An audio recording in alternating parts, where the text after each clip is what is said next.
بسم اللہ الرحمن الرحیم۔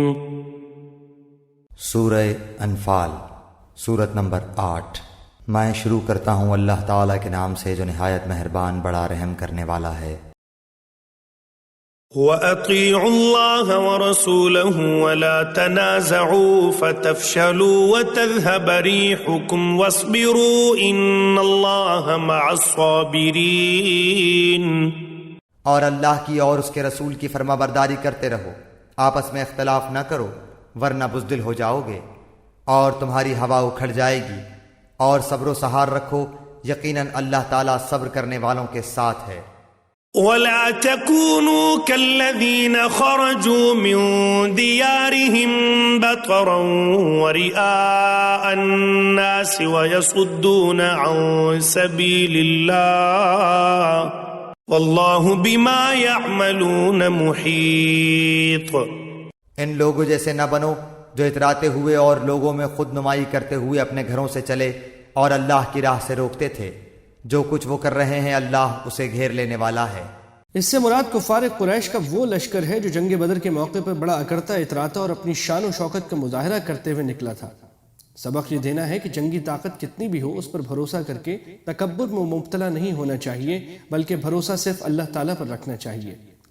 مطلب غالباً یہ ہے کہ بعض مرتبہ ایک شخص بظاہر اخلاص سے کام کرتا نظر آتا ہے لیکن اس کی نیت دکھاوے کی ہوتی ہے، یا اس کے برعکس بعض مرتبہ کسی شخص کا انداز بظاہر دکھاوے کا ہوتا ہے، جیسے دشمن کو مروب کرنے کے لیے کبھی طاقت کا مظاہرہ بھی کرنا پڑتا ہے، لیکن وہ اخلاص کے ساتھ بھروسہ اللہ ہی پر کرتا ہے۔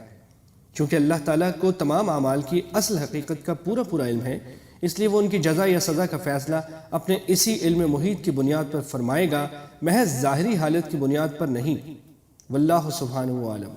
وَإِذْ زَيَّنَ لَهُمُ الشَّيْطَانُ أَعْمَالَهُمْ وَقَالَ لَا غَالِبَ لَكُمُ الْيَوْمَ مِنَ النَّاسِ وَإِنِّي جَارٌ لَكُمْ فَلَمَّا تَرَاءَتِ الْفِئَتَانِ نَكَصَ عَلَى عَقِبَيْهِ وَقَالَ إِنِّي بَرِيءٌ مِّنكُمْ إِنِّي أَرَى مَا لَا تَرَوْنَ إِنِّي أَخَافُ اللَّهَ وَاللَّهُ شَدِيدُ الْعِقَابِ۔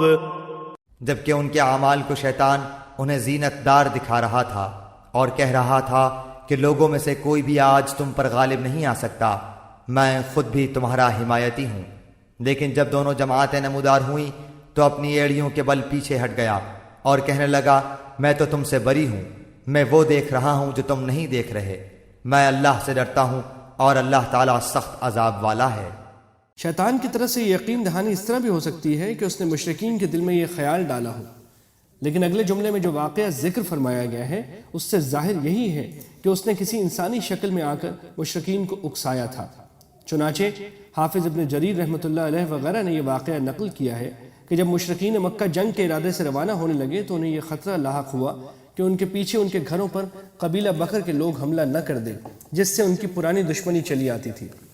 اس موقع پر شیطان اس قبیلے کے ایک سردار سراقہ کے روپ میں ان کے سامنے آیا اور اس نے اطمینان دلایا کہ تمہارے لشکر کی تعداد اتنی زیادہ ہے کہ کوئی تم پر غالب نہیں آ سکے گا، اور دوسرے یہ کہ تم ہمارے قبیلے کی طرف سے بے فکر رہو، میں خود تمہارا محافظ ہوں اور تمہارے ساتھ چلوں گا۔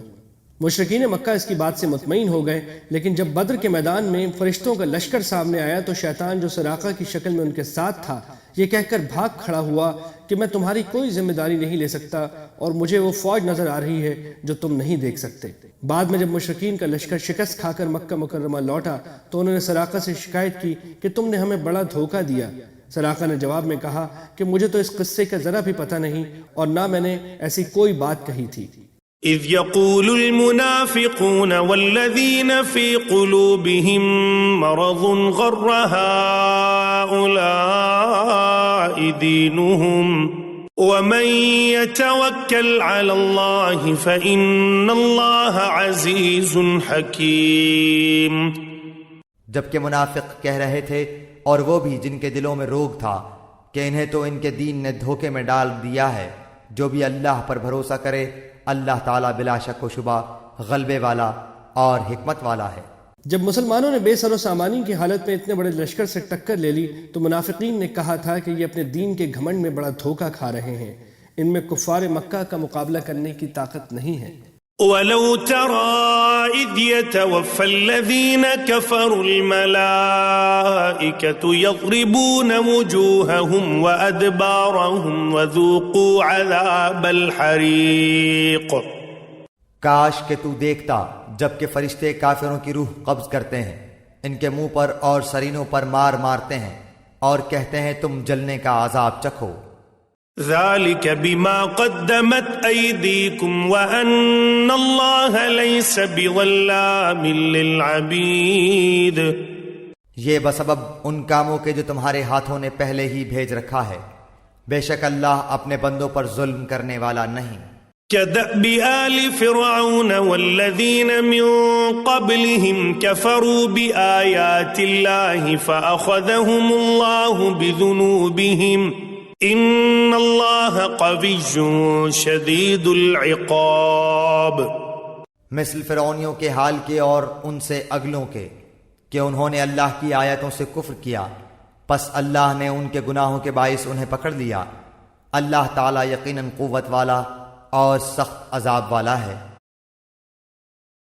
قلب بالحق تعلق وبغيره تعلق يغفي يسأل حالكه فأتاه الوحي فأشرك اقرأ اقرأ يا محمد السلام عليك